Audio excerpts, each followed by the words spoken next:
बिस्मिल्लाहिर्रहमानिर्रहीम। अस्सलाम वालेकुम dear students, this is Hafiz Adnan Ahmed. Welcome to my channel learning my mister Adnan. Students, हमने फर्स्ट ईयर का मैथ जो हमने स्टार्ट किया हुआ है, इसका मैंने आपको यूनिट नंबर 4 क्वाड्रेटिक इक्वेशन का वो करवा दिया है। आज हमने नया चैप्टर स्टार्ट करना है जिसका नाम है पार्शियल फ्रैक्शन, यूनिट नंबर 5। तो स्टूडेंट, जिन्होंने ये मेरा channel learning point with sir Adnan अभी तक सब्सक्राइब नहीं किया, वो इस चैनल को सब्सक्राइब करें और बेल आइकॉन को क्लिक करें ताकि जो भी न्यू लेक्चर हो वो आपको रेगुलर तरीके से मिल सकें। तो स्टूडेंट, स्टार्ट करते हैं अपना ये चैप्टर यूनिट नंबर 5 का, ये पार्शियल फ्रैक्शन का। तो सबसे पहले आपको मैं इंट्रो इसका देता हूँ कि पार्शियल फ्रैक्शन होती क्या है। तो स्टूडेंट्स, हमने प्रीवियस क्लासेस के अंदर हमने दो फ्रैक्शन को सम अप करने का तरीका सीखा था। देखें तो हमारे पास अगर इस तरह से कोई इक्वेशन होती थी 1 over x minus 1 plus 2 over x plus 3। तो स्टूडेंट्स, इस तरह से हमारे पास कोई इक्वेशन आती थी तो हम इसे जो सम अप करते थे वो इस तरह से था कि ये एलसीएम इसका लेते थे x minus 1 into x plus 3, और जब हम x माइनस 1 एक्स प्लस 3 को इस पर डिवाइड करते थे तो यहाँ पे आ जाता था x प्लस 3, और जब इसे हम x प्लस 3 पे डिवाइड करते थे तो ये कैंसिल हो जाती थी। x माइनस 1 2 से मल्टीप्लाई होकर 2x माइनस 2। तो स्टूडेंट 2x प्लस x ये हो जाता था 3x, 3 में से अगर हम 2 माइनस कर दें तो प्लस 1 आ जाता था, तो x minus 1 into x plus 3। Students, अब हमारे पास ये था पहले प्रीवियस क्लास के अंदर दो फ्रैक्शन को सम अप करने का तरीका। एक सिंगल फ्रैक्शन के अंदर हम इसे ले आते थे। अब ये सिंगल फ्रैक्शन आपके पास रैशनल में दी होगी, इसको हमने रिवर्स करना है, वापस लेके जाना है कि ये किसका सम करने से ये वाला आंसर आया होगा। तो स्टूडेंट्स, अब आज हम इस चैप्टर के अंदर ये सीखेंगे कि किस तरह से ये सिंगल रैशनल फ्रैक्शन को हम 2 या 2 से ज़्यादा फ्रैक्शन के अंदर किस तरह से वापस लेकर जाते हैं। तो स्टूडेंट्स, ये तो था पार्शियल फ्रैक्शन को उलट करना, यानी पार्शियल फ्रैक्शन जो है किस तरह से हम सोल्व करेंगे। तो पहला इसका कॉन्सेप्ट है वो आता है कंडीशनल इक्वेशन का।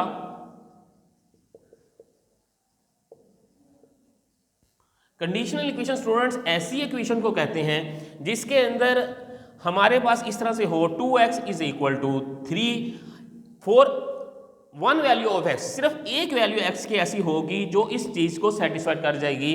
जैसे कि अगर मैं यहां पे लिखूं x is equal to 3 over 2, तो x की जगह वैल्यू पुट करते हैं 3 ओवर 2 इज इक्वल टू 3, ये 2 2 से कैंसिल, 3 इज इक्वल टू 3। तो कंडीशनल इक्वेशन में सिर्फ एक वैल्यू जो आती है वो x की ऐसी होती है जो उस इक्वेशन को सेटिस्फाइड कर जाती है। इसके आगे एक कॉन्सेप्ट आता है आइडेंटिटी का। आइडेंटिटी स्टूडेंट्स, अगर फर्ज करें हमारे पास कुछ इस तरह से हो x plus 3 into x plus 4 x square plus 7x plus 12 for all value of x। Student, कोई भी अगर हम वैल्यू पुट कर दें, कोई भी एनीवन x की, तो वो दोनों इक्वेशन लेफ्ट हैंड और राइट हैंड इक्वल आ जाए तो उसको हम आइडेंटिटी बोलते हैं। जैसे कि यहाँ पे है 2 plus 3 into 2 plus 4 is equal 2 का स्क्वायर 7 2 प्लस 12, 2 प्लस 3 ये 5 हो गया, 2 प्लस 4 6, 6 5 जार 30, ये लेफ्ट हैंड साइड आ गई। 2 का square 4, 7 2 jar 14 plus 12, 14 plus 4 18, 18 plus 12 30। तो स्टूडेंट्स, लेफ्ट हैंड और राइट हैंड इक्वल आ जाए, किसी कोई भी वैल्यू अगर हम x इसमें पुट करते हैं जिसमें लेफ्ट हैंड और राइट हैंड इक्वल आ जाए तो उसको हम आइडेंटिटी बोलते हैं। तो स्टूडेंट्स, ये थे हमारे पास, पहला मैंने आपको बताया पार्शियल फ्रैक्शन के बारे में, फिर कंडीशनल इक्वेशन के बारे में, और अब आइडेंटिटी के बारे में। स्टूडेंट, इसके बाद अगला टॉपिक आता है रैशनल फ्रैक्शन का।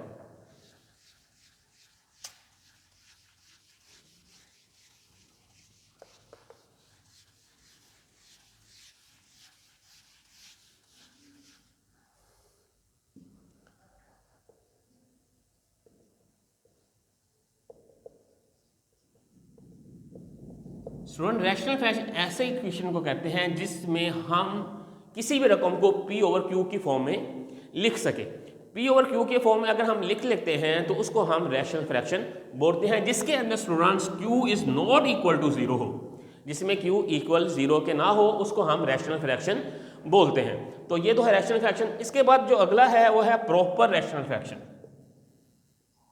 प्रॉपर रैशनल फ्रैक्शन, और इसके साथ ही मैं दूसरा टॉपिक भी आपको बता देता हूं, improper rational fraction. Students proper rational fraction के अंदर अगर हमारे पास इस तरह से कोई फॉर्म है, पी ओवर क्यू की फॉर्म अगर लिखी हुई है जिसको हम रैशनल फ्रैक्शन बोलते हैं, अगर न्यूमिनेटर जो है वो लेस हो, numerator is less than denominator. Student इसके अंदर जो न्यूमिनेटर होगा यानी ऊपर वाली रकम जो होगी नीचे वाली रकम से लेस होगी। जैसे कि अगर हम लिखें 2x - 5 over x square plus 4, अगर इस तरह से लिखा होगा तो इसका मतलब है न्यूमिनेटर लेस है, ऊपर न्यूमिनेटर की पावर जो है वो 1 है और नीचे डिनोमिनेटर की पावर जो है वेरिएबल में वो 2 आ रही है। तो numerator is less than the denominator is called proper rational fraction. Improper के अंदर स्टूडेंट्स दोनों जो वैल्यू होती हैं या तो वो इक्वल आ जाएंगी या ऊपर वाली वैल्यू बड़ी हो जाएगी। फर्ज करें x³ + 1, नीचे है आपके पास x² - 2x + 1, कुछ इस तरह की वैल्यू अगर आ जाती है तो हम कहते हैं डिनोमिनेटर जो है वो लेस हो गया है न्यूमिनेटर से, लिहाजा इसको हम क्या बोलते हैं, इम्प्रॉपर रैशनल फ्रैक्शन। न्यूमिनेटर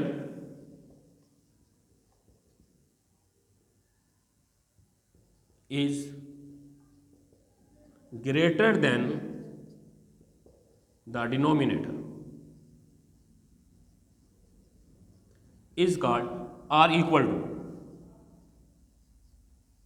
या इक्वल भी हो सकता है कि डिनोमिनेटर जो है वो ग्रेटर हो या इक्वल हो तो उसको हम बोलते हैं कि वो इम्प्रॉपर रैशनल फ्रैक्शन। तो स्टूडेंट अब हम इसके जो क्वेश्चन है वो हम स्टार्ट करते हैं।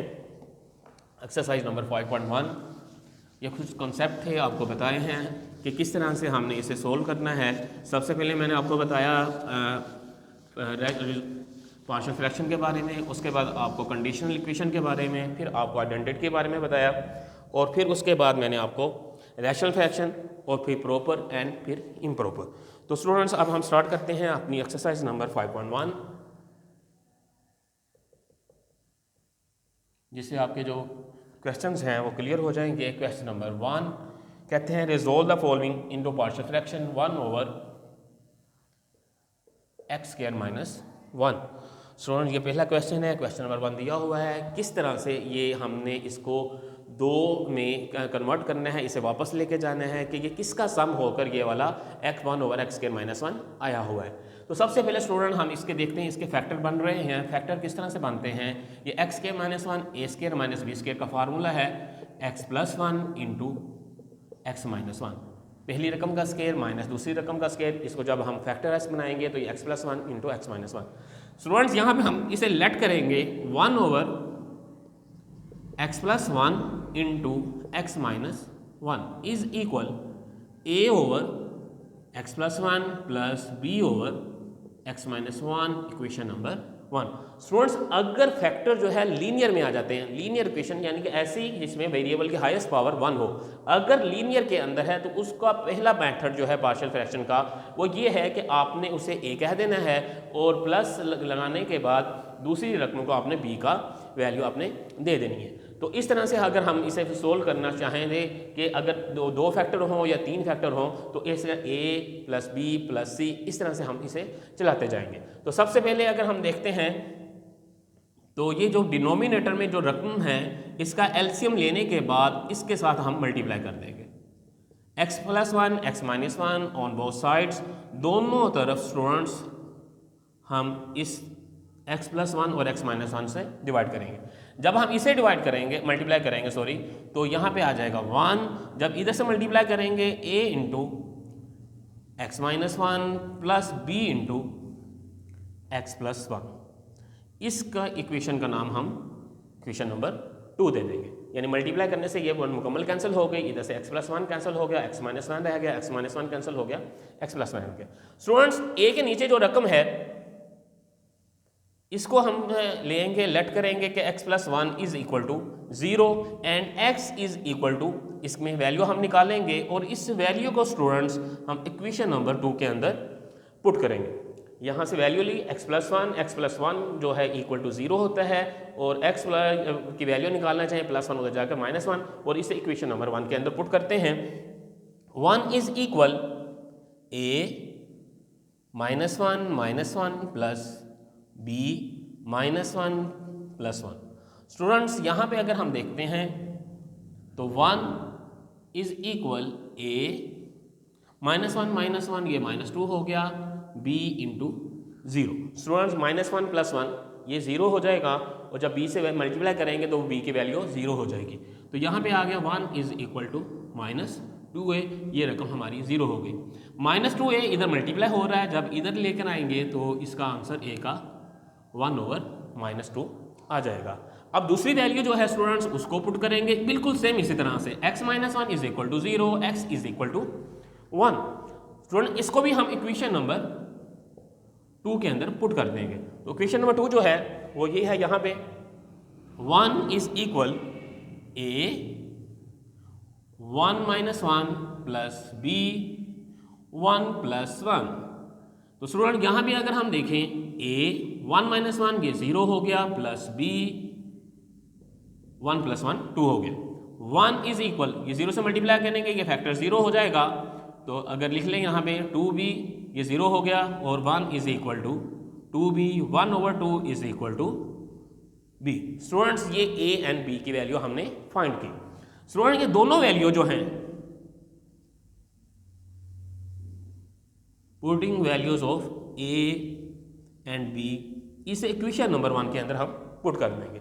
तो इक्वेशन नंबर 1 जो है वो ये है 1/x + 1 into x - 1 is equal, a की वैल्यू अगर हम देखें तो यहाँ पे आ रही है -1/2 इंटू x + 1। ये जो 2 है ये डिनोमिनेटर के साथ अटैच हो जाएगा, प्लस b की वैल्यू जो आ रही है वो है 1/2 इंटू x - 1।